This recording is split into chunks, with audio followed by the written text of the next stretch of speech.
ایک دور دراز گاؤں میں ایک خوبصورت لڑکی رہتی تھی جس کا نام سارا تھا۔ سارا کی آنکھیں چمکتے ہوئے تاروں کی مانند تھیں اور اس کے چہرے پر مسکراہٹ ہمیشہ رہتی تھی۔ سارا کی والدہ ایک بڑی خوبصورت باغیچہ کی مالکن تھی جہاں مختلف پھول کھلتے تھے، مگر سارا کا دل ہمیشہ آسمان کی طرف الفاتا تھا، خاص طور پر جب رات کا چاند چمکتا تھا۔ ایک رات جب چاند اپنی پوری چمک میں تھا، سارا باغ میں بیٹھی چاند کی روشنی کو دیکھ رہی تھی۔ اچانک اس نے دیکھا کہ چاند کی روشنی میں ایک چمکتا ہوا پتھر زمین پر گرا۔ سارا نے جلدی سے پتھر کی طرف بڑھا کر اسے اٹھایا۔ پتھر ایک خاص قسم کا تھا، جیسے چاند کی روشنی کا ٹکڑا۔ جیسے ہی اس نے پتھر کو ہاتھ میں لیا، ایک خوبصورت جادوگرنی سامنے آ گئی۔ میں تمہاری خواہشیں پوری کرنے کے لیے آئی ہوں سارا، جادوگرنی نے کہا۔ بس ایک خواہش کرو اور وہ پوری ہو جائے گی۔ سارا نے سوچا اور کہا، میں چاہتی ہوں کہ میرے گاؤں کے لوگ خوش رہیں اور کبھی بھی کوئی مشکل نہ آئے۔ جادوگرنی نے مسکرا کر کہا، تمہاری خواہش بہت نیک ہے، میں اسے پورا کروں گی، اور اس نے اپنا ہاتھ اٹھایا اور ایک روشنی کا جھمکا ہوا۔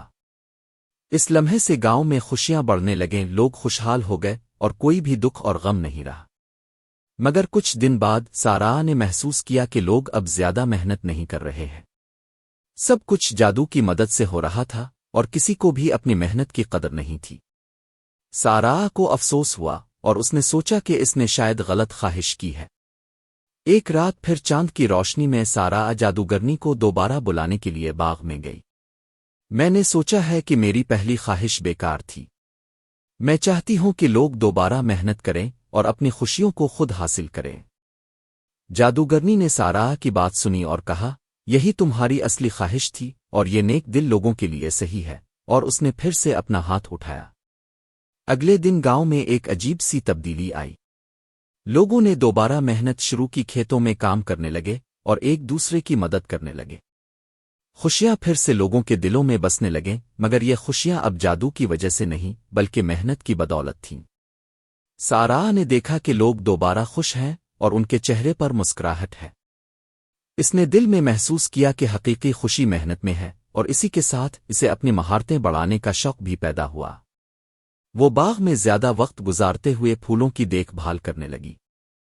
ایک دن سارا نے اپنے باغ میں ایک خاص قسم کا پھول پایا جو کبھی نہیں کھلا تھا۔ اس نے سوچا کہ اگر وہ اس پھول کو کھلنے کی کوشش کرے تو کیا ہوگا۔ سارا نے دن رات اس پھول کا خیال رکھا، پانی دیا اور زمین کو کھودا۔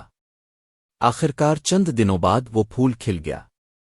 اس پھول کی خوشبو اتنی دلکش تھی کہ دور دور سے لوگ اسے دیکھنے آئے۔ سارا نے دیکھا کہ لوگ اس پھول کو دیکھ کر خوش ہو رہے ہیں۔ اس نے سوچا کہ وہ اپنے باغ کو دوسروں کے لیے بھی کھول دے گی۔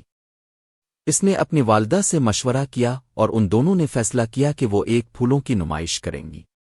نمائش کا دن آیا اور پورے گاؤں کے لوگ وہاں جمع ہوئے۔ سارا نے اپنے باغ کے خوبصورت پھولوں کو سجایا اور لوگوں کے ساتھ اپنی خوشیاں بانٹیں۔ سب نے مل کر ہنسی خوشی وقت گزارا، اور سارا نے محسوس کیا کہ اس کی محنت کا پھل اس کی خوشیوں میں تبدیل ہو رہا ہے۔ اس دن کے بعد سارا نے اپنے باغ کو گاؤں کے لوگوں کے لیے کھول دیا۔ وہ سب مل کر باغ کی دیکھ بھال کرتے، پھولوں کی خوبصورتی بڑھاتے اور ایک دوسرے کے ساتھ مل کر خوشیوں کی دنیا بساتے۔ سارا کی محنت نے نہ صرف اس کی زندگی کو بدل دیا بلکہ گاؤں کو بھی خوشیوں سے بھر دیا۔ چند سال بعد سارا کی محنت کے باعث گاؤں میں پھولوں کا ایک مشہور باغ بن گیا۔ لوگ دور دور سے آ کر اس باغ کی خوبصورتی دیکھنے لگے۔ سارا نے اپنی والدہ کی مدد سے ایک چھوٹا سا بازار بھی قائم کیا جہاں لوگ اپنے ہاتھ سے بنائے ہوئے چیزیں فروخت کرتے۔ گاؤں کی خوشحالی کی خبر قریب کے علاقوں تک پہنچی۔ لوگ اس گاؤں کی محنت، خوشی اور خوبصورتی کی داستان سن کر آتے۔ سارا نے سمجھ لیا کہ حقیقی خوشی صرف جادو میں نہیں بلکہ محنت اور محبت میں ہے۔ ایک دن سارا باغ میں بیٹھی ہوئی چاند کو دیکھ رہی تھی جب اچانک وہ جادوگرنی پھر سے سامنے آئی۔ سارا، میں نے تمہاری محنت اور دل کی نیکیت کو دیکھا۔ تم نے سچائی اور محبت کے ساتھ اپنی زندگی کو سنوارا ہے۔ تمہاری خواہشیں اب پوری ہو چکی ہیں۔ سارا نے مسکرا کر کہا، میں نے جان لیا ہے کہ خوشی خود سے حاصل کی جاتی ہے۔ میں اب بھی محنت کروں گی اور اپنے گاؤں کی خوشیوں کو بڑھاؤں گی۔ جادوگرنی نے خوش ہو کر سارا کو گلے لگایا اور کہا، تمہاری محنت کبھی ضائع نہیں ہوگی اور تمہارے گاؤں کی خوشیاں ہمیشہ برقرار رہیں گی۔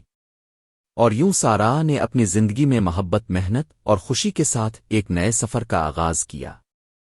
اس کے باغ کی خوبصورتی اور لوگوں کی خوشیاں ہمیشہ چمکتی رہیں اور گاؤں کے لوگ ہمیشہ ایک دوسرے کی مدد کرتے رہے۔ چاند کی روشنی میں سارا اور اس کے گاؤں کی کہانی ہمیشہ زندہ رہی، ایک خوبصورت یادگار کے طور پر جو محبت اور محنت کی جیت کی علامت بنی۔